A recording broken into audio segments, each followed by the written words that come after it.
AP liquor రవాణా కేసులో YCP నేత కారుమూరి నాగేశ్వరరావును ఈడీ అరెస్ట్ చేసింది. ఇప్పటికే ఈ కేసులో కారుమూరి కుమారుడు సునీల్ ను అరెస్ట్ చేశారు. వైసీపీ హయాంలో ఏపీ లిక్కర్ రవాణాలో అక్రమాలకు పాల్పడినట్లు ఈడీ గుర్తించింది. కాంట్రాక్టుల ద్వారా సుమారు 28 కోట్ల రూపాయల వరకు ముడుపులు తీసుకున్నట్లు ఈడీ తేల్చింది. కుంభకోణం ద్వారా ప్రభుత్వ ఖజానాకు 195 కోట్ల రూపాయలు నష్టం వాటిల్లినట్లు ఈడీ తెలియజేసింది.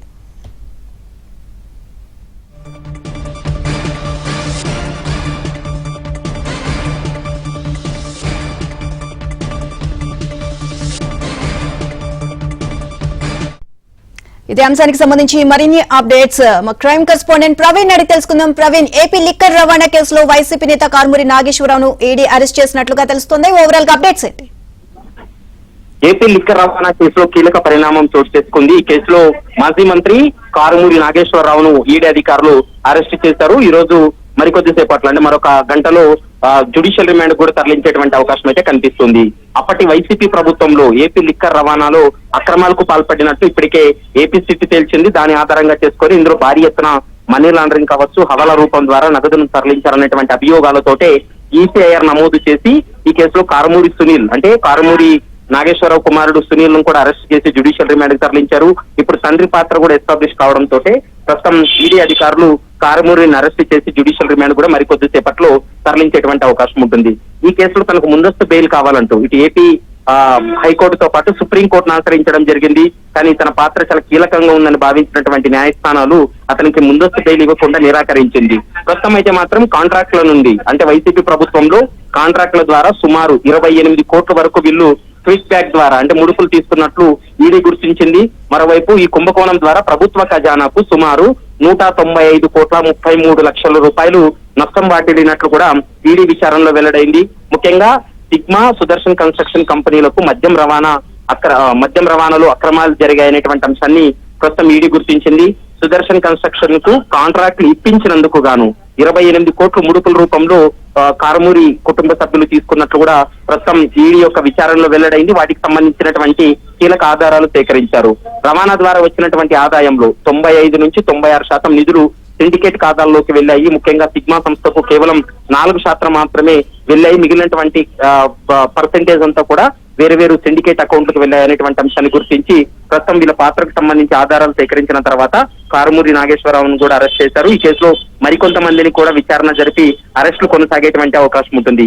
వైసీపీ ప్రభుత్వంలోని ఈ వ్యవహారం అంతా కూడా ఈ లిక్కర్ రవాణా పేరుతోటి వీళ్ళు అక్రమాలకు పాల్పడ్డారు. వీళ్ళకి సంబంధించినటువంటి కంపెనీలకు ఈ టెండర్లు దక్కే విధంగా, కాంట్రాక్ట్లు ఇచ్చే విధంగా పూర్తి స్థాయిలో ఒక అక్రమాలకు పాల్పడ్డారనేటువంటి అంశాన్ని కూడా ప్రస్తుతం ఈడీ గుర్తించింది. ఇందులో పెద్ద ఎత్తున మనీ లాండరింగ్, హవాలా ద్వారా ఈ నగదు కూడా వీళ్ళు తరలించారనేటువంటి అభియోగాలకు సంబంధించి కూడా కొన్ని కీలక ఆధారాలు సేకరించిన తర్వాత అరెస్ట్ చేసినటువంటి పరిస్థితి కనపడుతుంది. కాబట్టి కారుమూరిని మరోసారి ఈ కేసులో లోతైనటువంటి దర్యాప్తు కోసం కస్టడీకి కూడా తీసుకునేటువంటి అవకాశం అయితే కనిపిస్తుంది. నీలిమ అండ్ ఇంతో పాటు ఇంకా అంటే దాదాపుగా ప్రభుత్వ ఖజానాకు 195 కోట్ల రూపాయల నష్టం వాటిల్లినట్లు ఈడీ గుర్తించింది. సో ఈ నేపథ్యంలో ఇతనితో పాటు ఇంకే ఎవరినైనా అదుపులోకి తీసుకునే అవకాశం ఉందా? ఎవరున్నారు దీనికి సంబంధించి? ఇంకా ఈడీ ఆరా తీసే అవకాశాలు ఎలా కనిపిస్తున్నాయి? అయితే ఈ కేసులో అక్రమాల వల్ల ప్రభుత్వ ఖజానాకు ఖచ్చితంగా 195.33 కోట్లు అంటే 195 కోట్ల 33 లక్షల వరకు నష్టం వాటిల్లని నిర్ధారణకు వచ్చినప్పటికీ కూడా ఏపీ సిట్ ప్రాథమిక అంచనా ప్రకారం ఈ స్కామ్ విలువ దాదాపు 200 కోట్ల నుంచి 400 కోట్ల వరకు ఉండవచ్చు అనేటువంటి అంశాన్ని ఏపీ సిట్ కూడా ఇప్పటికే అనుమానించింది. ఏపీ సిట్ కూడా విచారణ చేసినటువంటి సందర్భం ఉంది. ఢిల్లీకి చెందినటువంటి సిగ్మా సప్లై చైన్ సొల్యూషన్ సంస్థకు ప్రధాన కాంట్రాక్ట్ దక్కేలా నిబంధనలను వీళ్ళు మార్చారు. ఒప్పంద కాలాన్ని ఏడాదితో పాటు మరో 2 ఏళ్లు పొడిగించి వారి దగ్గర నుండి సిగ్మా కేవలం ఫ్రంట్ కంపెనీగా సిండికేట్ కోసం మాత్రమే వీళ్ళు వినియోగించారనేటువంటి అంశాన్ని కూడా గుర్తించడం జరిగింది. ఈ కేసులో మరికొంతమంది పెద్దల పాత్రకు సంబంధించి ఒక కీలక ఆధారాలు సేకరించిన తర్వాత ఈ వైసీపీలో గతంలో కీలక పాత్ర పోషించినటువంటి మరికొంతమంది వైసీపీ నాయకులను కూడా అరెస్ట్ చేసి జ్యుడిషియల్ రిమాండ్ కు తరలించేటువంటి అవకాశం ఉంటుంది. వీరికి సంబంధించి కారుమూరి వ్యవహారానికి సంబంధించి అయితే మాత్రం కీలక ఆధారాలు లభించాయి. గతంలో వీళ్ళల్లో సోదాలు చేసినప్పుడు బ్యాంక్ స్టేట్మెంట్లు, వీళ్ళ మధ్య జరిగినటువంటి ఆర్థిక పరమైనటువంటి లావాదేవీలు, మరోవైపు సిండికేట్ ద్వారా అంటే వీళ్ళ యొక్క షెల్ కంపెనీలకు ఏ విధంగా హవాలా రూపంలో డబ్బును తరలించారనేటువంటి అంశానికి సంబంధించి పూర్తి స్థాయిలో ఆధారాలు సేకరించిన తర్వాతనే వీరిద్దరిని కూడా తండ్రి కొడుకులను అరెస్ట్ చేశారు. ఈ కేసులో మరికొంతమందిని కూడా అదుపులోకి తీసుకునే అవకాశం అయితే కనిపిస్తుంది. Right, thank you Praveen. AP liquor రవాణా కేసులో వైసీపీ నేత కారుమూరి నాగేశ్వరరావును ఈడీ అరెస్ట్ చేసింది. ఇప్పటికే కేసులో కారుమూరి కుమారుడు సునీల్ ను అరెస్ట్ చేశారు. వైసీపీ హయాంలో ఏపీ లిక్కర్ రవాణాలో అక్రమాలకు పాల్పడినట్లు ఈడీ గుర్తించింది. కాంట్రాక్టుల ద్వారా సుమారు 28 కోట్ల రూపాయల వరకు ముడుపులు తీసుకున్నట్లు ఈడీ తేల్చింది. కుంభకోణం ద్వారా ప్రభుత్వ ఖజానాకు 195 కోట్ల రూపాయలు నష్టం వాటిల్లినట్లు ఈడీ గుర్తించింది. ఇదే అంశానికి సంబంధించి మరిన్ని అప్డేట్స్ మా AP bureau chief Ramarao Naidu తెలుసుకుందాం. రామారావు, లిక్కర్ అక్రమ రవాణా కుంభకోణంలో కొద్దిసేపటి క్రితం మాజీ మంత్రి కారుమూరి నాగేశ్వరరావుని ఎన్ఫోర్స్మెంట్ డైరెక్టరేట్ అధికారులు అరెస్ట్ చేశారు. ఈ కుంభకోణానికి సంబంధించి ఇప్పటికే ఎన్ఫోర్స్మెంట్ డైరెక్టరేట్ అధికారులు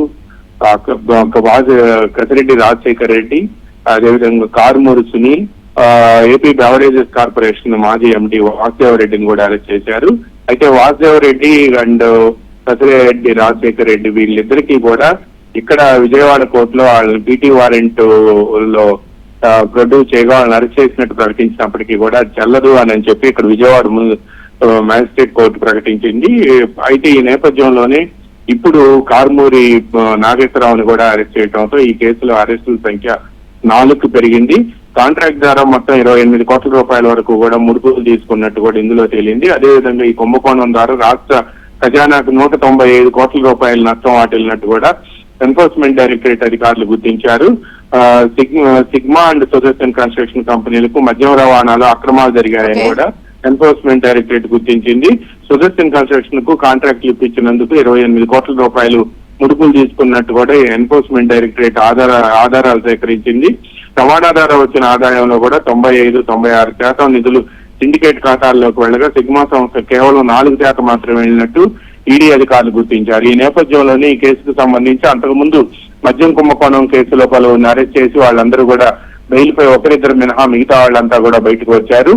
ఇప్పుడు మద్యం రవాణా కుంభకోణానికి సంబంధించి మాత్రం ఈ ఎన్ఫోర్స్మెంట్ డైరెక్టరేట్ ఎంటర్ కావటం, వీళ్ళలో ఒకరి తర్వాత ఒకరిని అదుపులోకి తీసుకోవటం, ఈ నేపథ్యంలోనే ఇప్పుడు మాజీ మంత్రి కారుమూరి నాగేశ్వరరావును కూడా ఎన్ఫోర్స్మెంట్ డైరెక్టరేట్ అధికారులు అదుపులోకి తీసుకున్నట్టు చెబుతున్నారు.